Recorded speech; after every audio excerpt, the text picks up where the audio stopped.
اللہ صلی اللہ علیہ وسلم حضرت فاطمہ رضی اللہ تعالیٰ عنہ کے گھر تشریف لائے۔ دیکھا کہ حضرت علی رضی اللہ تعالیٰ عنہ گھر میں موجود نہیں ہیں۔ آپ نے دریافت فرمایا کہ تمہارے چچا کے بیٹے کہاں ہیں؟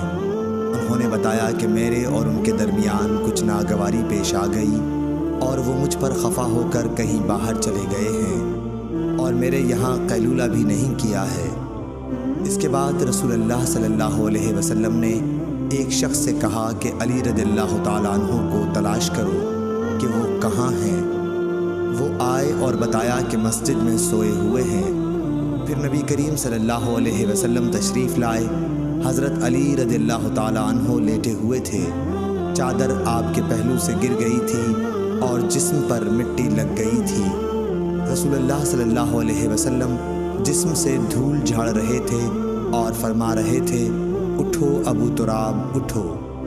صحیح بخاری حدیث نمبر 441۔